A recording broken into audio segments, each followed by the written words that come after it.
Good morning, my dear students. Let us discuss about VOCA Management Unit 2, Class 7.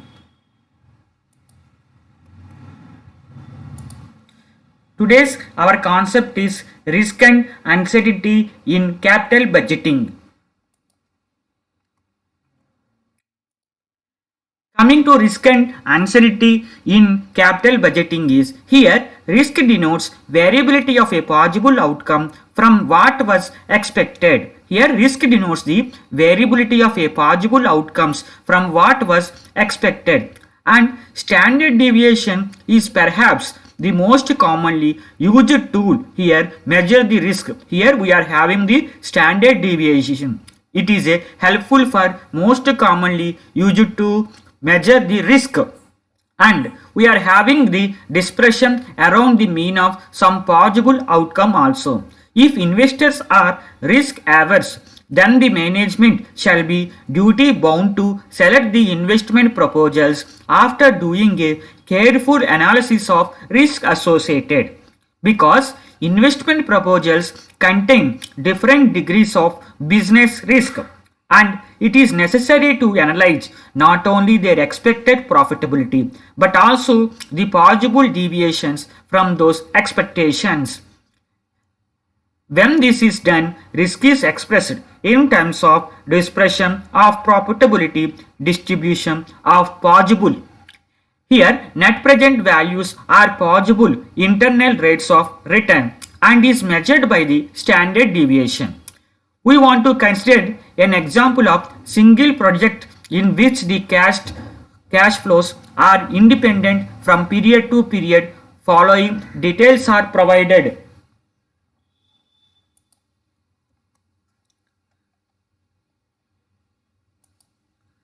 Table period 1, period 2, period 3 we are containing, and there is probability and net cash flow and probability in all the period 1, period 2, period 3 commonly. We want to observe these table carefully. Independent cash flows from period to period implies that the outcome in the period T does not depend upon what had happened in period T1. As you would have noticed, there are several projections for the same period having the different probabilities attached to these, and multiple probabilities along with multiple projections of cash flow shall result in possible multiple NPV and IRRs. The mean of probability distribution of possible net present values is calculated by using the following formula. We use the risk-free rate as the rate of discounting because of our immediate task is to ascertain the riskiness of investment, because of which we need to isolate the time value of money here.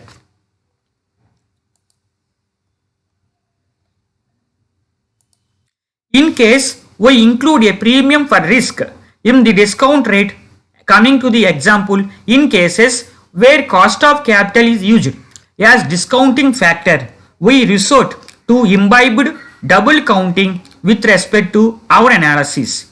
This happens because the premium of risk imbibed in the discount helps address the risk by itself if the discounting process, and a subsequent analysis of risk over such a risk is adjusted, result would be a second time adjustment and hence would be inappropriate.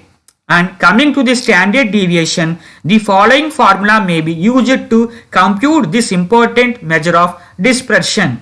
Here standard deviation formula is there. Standard deviation of possible net cash flows in the period T.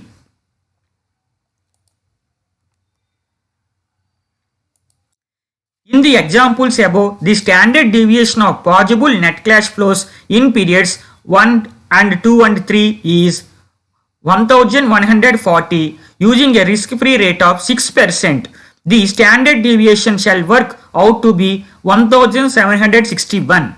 Also, if we employ the same risk-free rate in equation of mean of the probability distribution of NPV, the latter would work out as 1635. Assuming a normal probability distribution, it shall be possible to compute the probability of an investment proposal providing more or less than a specific amount. The concept of risk tail now has been applied for NPV computation. The same concept holds true for IRR also.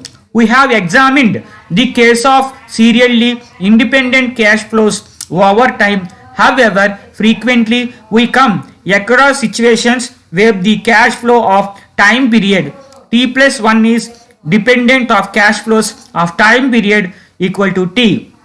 For example, the level of marketing capabilities of a firm to push through its products in time t plus 1 will inevitably depend on the market share it has carved for its product in the time period t, and this is a temporary dependency has two following possibilities. Coming to arising from the potential of a cash flow impact 1 and cash flow are perfectly correlated over time. In cases where cash flow in period t plus 1 are entirely dependent upon what happened in period t, then perfect correlation is said to exist. In such cases, standard deviation is computed using the following formula.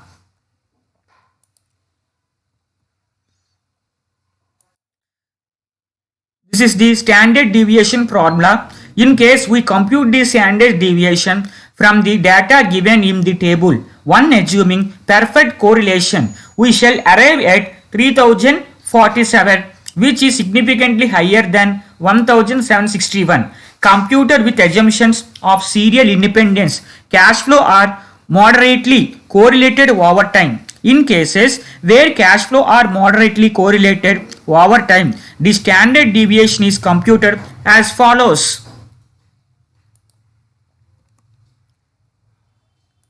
Where NPVT is the net present value for series T of the net cash flows covering all the periods, NPV is the mean net present value of proposal, and PT is the probability of occurrence of specific series.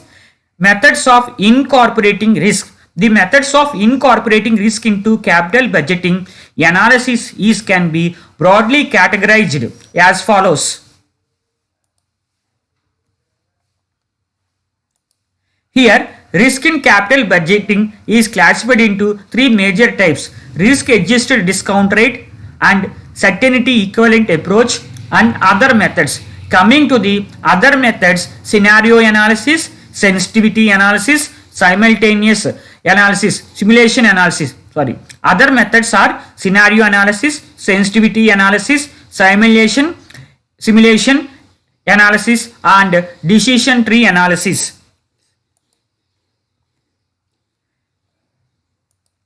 Risk adjusted discount rate method is the use of risk adjusted discount rate is based on the concept that investors demand higher return from the risky projects, and the required return on any investment should be included compensation for delaying and consumption equal to risk-free rate of return plus compensation for any kind of risk is taken on. The case risk associated with any investment project is higher than risk involved in a similar kind of project here. And coming to discount rate is adjusted upward in order to compensate this additional risk borne, and after determining the appropriate requirement rate of return discount rate for a project with a given level of risk, cash flows are discounted at this rate in usual manner, adjusting discount rate to reflect project risk. If risk of project is greater than equal to less than risk of existing investments of firm, and discount rate is used in higher than equal to or less than average cost of capital, as the case may be, risk adjusted discount rate for the project K is given by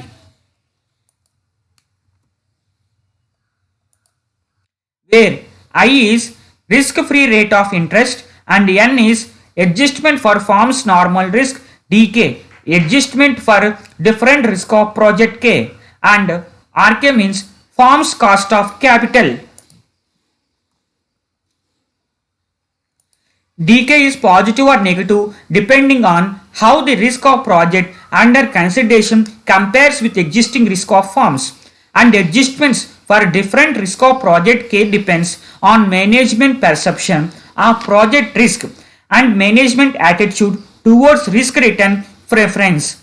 If the project risk adjusted discount rate is specified, the project is accepted if NPV is positive. If NPV is positive.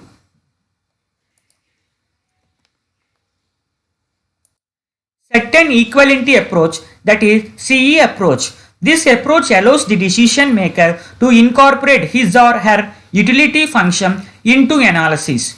In this approach, a set of riskless cash flow is generated in place of original cash flow. It is based on game theory. Suppose on tossing out a coin, if it comes head you will get 10,000 and it comes out to be tail, you will win nothing. Thus you have 50% chances of winning and expected value is 5,000. In such case, if you are indifferent at receiving 3,000 for a certain amount and not playing, then 3,000 will be certainty equivalent and 0.3, that is 3,000 to 10,000 will be certainly equivalent coefficient. Students may remember a popular game show on TV called Deal or No Deal. The entire game is based on this certainty equivalent approach. Here, the participant is asked by the banker, hidden to the viewers and participant periodically, whether he or she would accept a certain amount, say 2,25,000, and in exchange for the sum of the uncertain amounts left in more than one closed box. Say the expected value of same could be 2,75,000, and depending upon a risk appropriate of the player would call no deal for the offense and continue to play the game, or accepted the offer and call it a deal. The takeaway here is that someone else may not have as much of fear of risk as you do, and as a result, you will have a different certainty equivalent.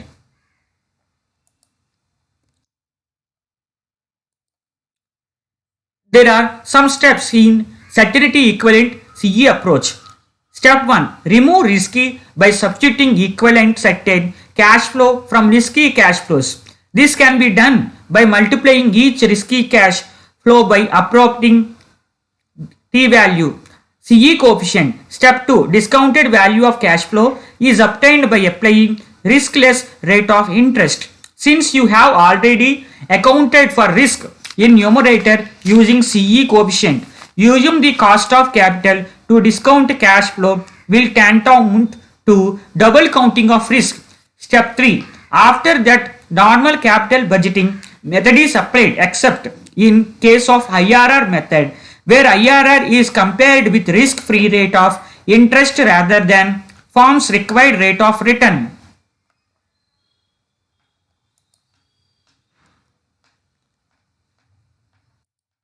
Sensitivity analysis, also known as what if analysis. Till now in our analysis, we have assumed that all the quantitative factors in the investment decision, that is cash inflows, outflows, cost of capital, discount rate and duration of the period project, are known with certainty, whereas it is rarely happens.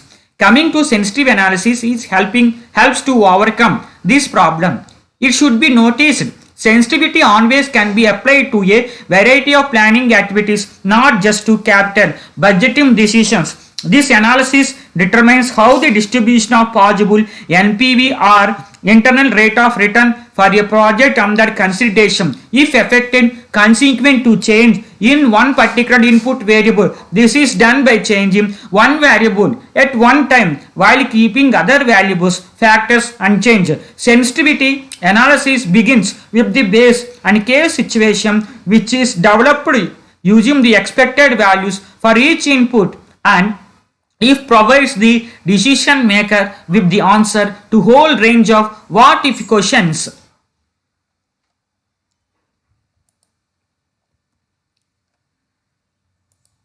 See, here there is a graph, discount rate, capital cost, NPV, price and market size, and percent of deviation from expected value.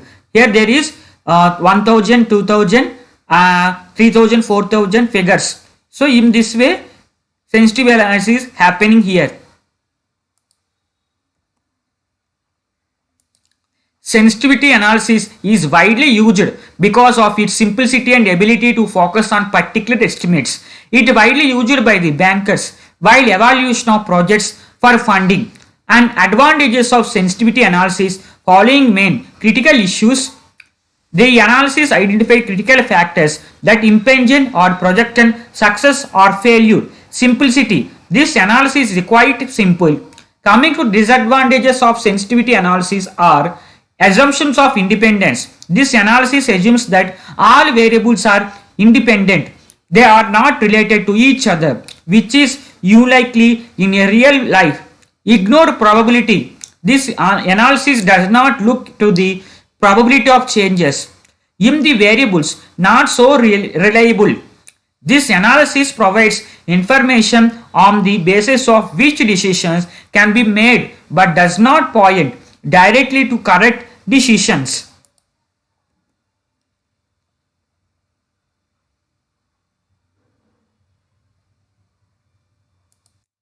Coming to scenario analysis, although sensitivity analysis probably means almost all the most widely used risk analysis technique, it does not have any limitations. Therefore, we need to extend sensitivity analysis to deal with the probability distribution of inputs. In addition, it would be useful to vary more than one more variable at a time, so we could see the combined effects of changes in the variables. Scenario analysis provides answer to these situations of extensions.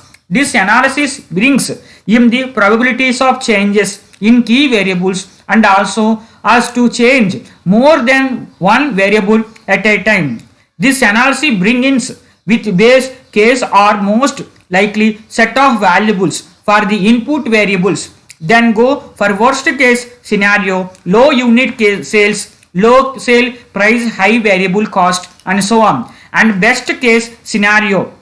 In other words, scenario analysis answers the question how bad could the project look. Some enthusiastic managers can sometimes get carried away with the most likely outcomes and forget the just that might happen if it is critical assumptions such as the state of economy or competitors' reactions are unrealistic. This analysis seeks to establish worst and the best scenarios so that whole range of possible outcomes can be considered according to scenario analysis. Thanking you my dear students. Please subscribe my YouTube channel.